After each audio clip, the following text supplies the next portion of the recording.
know me, I'm from Asheville, North Carolina. But I moved to the ATL, I'm out in LA, I'm just doing my thing, Bogart in this rap game, baby, coming to a hood near you.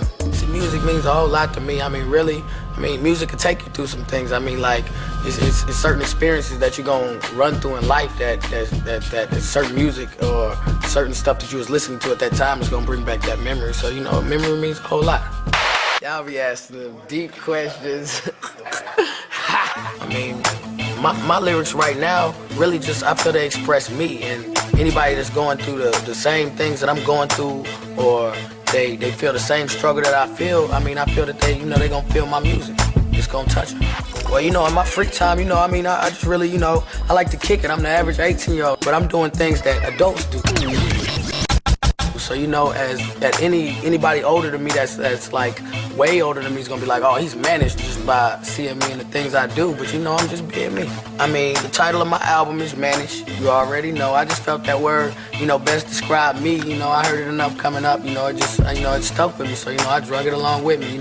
If you listen to my album, you gonna get a whole lot of ooh-wee. It's all me. It's like you gonna get me from every perspective. You gonna get me on the party vibe, just the things I like to do in my free time. You might get me on something, just me and my broad riding in my spider. It's something, it's just how we do. And that's who ooh-wee is.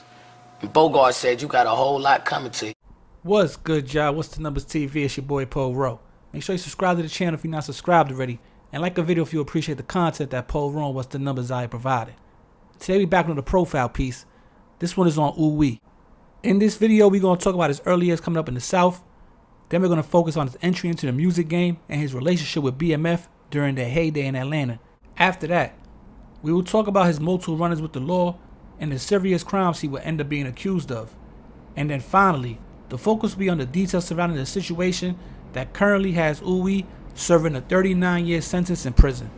ooh-wee, real name Walter Travoy Tucker, is originally from Asheville, North Carolina. Growing up with his mother, he took a liking to music from an early age. ooh-wee was inspired by Curtis Mayfield's Super Freak album that his mother would play around the house, and began rapping as a way to show his creativity.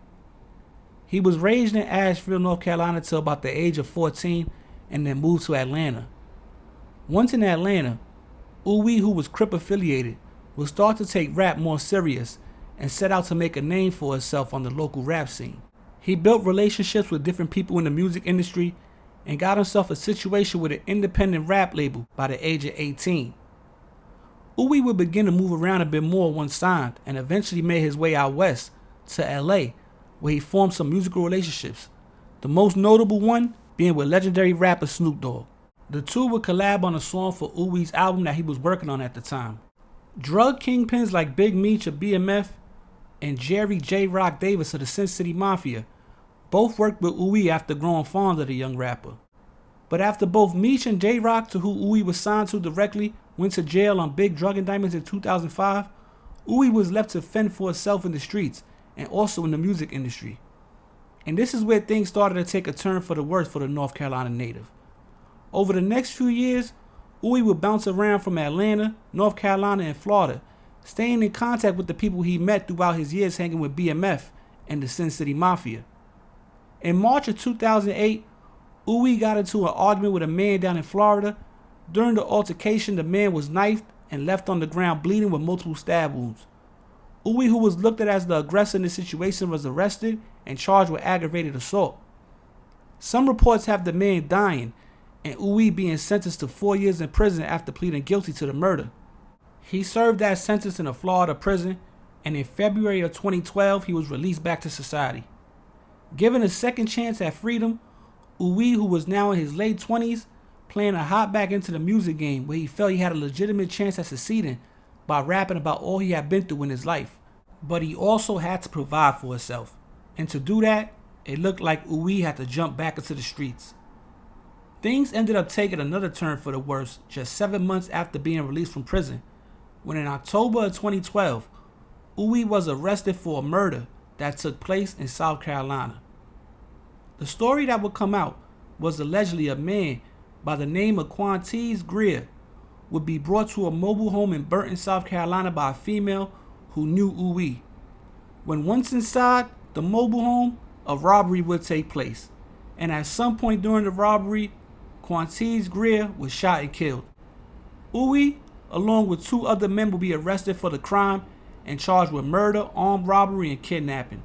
He was released on $75,000 bond and ended up going to trial in January of 2015, where he was found guilty, and at 28 years old, Uwe was sentenced to 39 years in prison, which is where he's currently at today. But yo, What's the Numbers TV, there's a quick profile piece on Uwe, out of North Carolina by way of Atlanta. Now, if you remember the whole BMF era, he was running around with BMF. He was in a few of Blue Da Vinci's videos, the big Hype Williams, Benny Boom, $1 Million videos they shot. Uwe was in those with the blue shirt on and all that, still here, the BMF shirt and all that. Although reports have him being signed to Jerry J. Rock Davis, which is Sin City Mafia, which was referred to as the other side when it came to BMF's music. They was cool, some of them, but they also had some, underlining, not rivalry, but competition between the two crews. But who getting the most money, that's down the third. But Meech and J-Rock at the time was supposedly, cordial and cool, this, that, and the third. I don't know if they did business together, but, they was pretty cool at the time, if I'm not mistaken.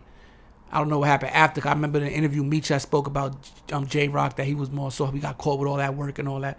But at the time, they was cool for us to a certain extent. Now, it's been talks of an appeal from Uwe's side, I guess trying to get some of that time back, that 39 years. But I don't know how that, that usually takes some time. So I don't know where I don't know where in the process he is when it comes to the whole appeal situation, or even if it's been granted or denied or whatnot. You know what I'm saying? But as of right now, he's still got 39 years over his head. There was rumors of, Uwe being Big Meech's nephew, but I didn't see nothing to cement that. I don't know if that's just a rumor or if they just, took a liking to him and he called him my nephew, this, that, and the third. But I know Big Meech definitely did rock with Uwe because he was around BMF, and he was a part of the quote-unquote original BMF, the no ENT side. So if you know about the BMF, I spoke about this in a few videos, you had the entertainment side, which was BMF Entertainment, and then you had the street dudes of BMF who would go at BMF no ENT. They had they wanted to separate the two. And also, although it shows, I just want to say also, it shows I did a few BMF characters, members, did their story. It shows that although they was living the high life, getting money, it still should be a cautionary tale to those that come after, the youngins, to see how a lot of their lives played out. You have the leaders get 30 years, Southwest T and Big Meech, although Southwest T is home. Big Meech should be getting out sometime this year or next year. Blue Da Vinci, you got J-Bo back in jail. You got people like Baby Blue that lost his life, BMF Pig. So they gave a lot of blood, sweat, and tears to that lifestyle. You know what I'm saying? And they none of them really came out unscathed. A lot of them have been put through the fire, and lost a lot of years to their life to the penitentiary system, or some even lost their life altogether. So the shows on TV right now, BMF, and it paints in the light. I got a lot of people thinking the street life is cool and all that, and it might be fun, it might be cool for the time being, but eventually, for 90% of the people that get involved in that lifestyle, at some point, things go left, and you got to pay the piper to, quote unquote, no Diddy. But on that note, we gonna get up out of here, man. It's What's the Numbers TV. Subscribe to the channel. Subscribe to the live stream and Clips channel. Follow the Instagram, What's the Numbers TV. Any business, Poro, What's the Numbers at yahoo.com. And on that note, I'm out of here, man. Poro, What's the Numbers TV. Peace.